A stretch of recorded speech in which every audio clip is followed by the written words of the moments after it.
இன்று நாம் சந்திக்கவிருக்கும் ஆலயம் திருச்சி மறை மாவட்டம் பாலக்கரை பகுதியில் அமைந்துள்ள உலக மீட்பர் பசிலிக்கா மற்றும் சகாய் அன்னை திருத்தல பேராலயம். அறிவு தலங்களான பள்ளிகள், கல்லூரிகள், தொழில்நுட்ப பல்கலைக்கழகங்கள், பன்னாட்டு விமான நிலையம், துப்பாக்கி தொழிற்சாலை, பிஎச்எல் போன்ற பல சிறப்பம்சங்களை கொண்டு இம்மாநகரத்தின் மையத்தில் ஆன்மீகத்தின் அடையாளமாகவும் கிறிஸ்தவ நம்பிக்கைக்கு சாட்சி பகரவும் வானளவு உயர்ந்து நிற்கின்றது உலக மீட்பர் பசிலிக்கா. இப்போ நான் நின்றுட்டு இருக்க இடமானது உலக மீட்பர் பசிலிக்கா. இந்த ஆலயத்துக்கு பக்கத்திலேயே பழைய கோயில் என்னும் அழைக்கப்படும் புனித வியாகுலனை ஆலயமும் 2 கிலோமீட்டர் தொலைவில் மேலப்புதூர் புனித மரியன்னை ஆலயமும் இருக்குது.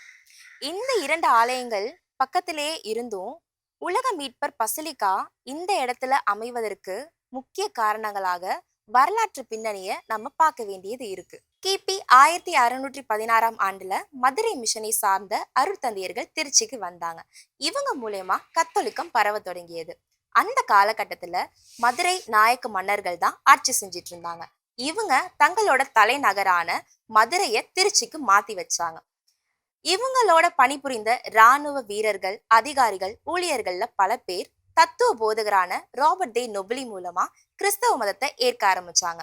மதுரை மறைமண்டலத்துல திருச்சி நகர் ஒரு துணை மறைபரப்பு மையமாக தான் இருந்தது. பாலக்கரை, வரகநேரி, தர்மநாதபுரம் ஆகிய பகுதிகளில் ஏறக்குறைய 7500க்கு மேற்பட்ட கிறிஸ்தவர்கள் இருந்தாங்க.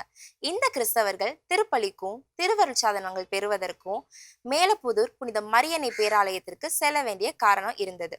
அப்படி அவங்க போகக்கூடிய பாதையெல்லாம் அடர்ந்த காடுகள் நிறைந்ததாகவும் போக்குவரத்து வசதி இல்லாமையும் இருந்தது.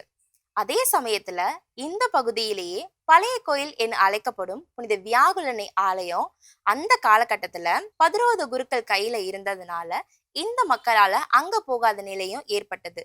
இதனாலதான் இந்த இடத்துல ஒரு புதிய கோயில் அமைய வேண்டிய நிலை உருவானது. 1878 வருடம் ஜூலை மாதம் 17ஆம் தேதி பெரியசாமி முதலியார் அவரிடமிருந்து கிரயத்திற்கு பெற்ற இடம்தான் உலக மீட்பர் பசிலிக்கா அமைந்துள்ள இந்த இடம். 1880 வருடம் பிப்ரவரி மாதம் 9ஆம் தேதி புதிய ஆலயத்தை கட்ட வேண்டும் என்கின்ற நோக்கத்தோடு மொன்சிங்கோர் கனோஸ் அவர்களால் அடிக்கல் நாட்டப்பட்டது இப்பேராலயத்திற்கு.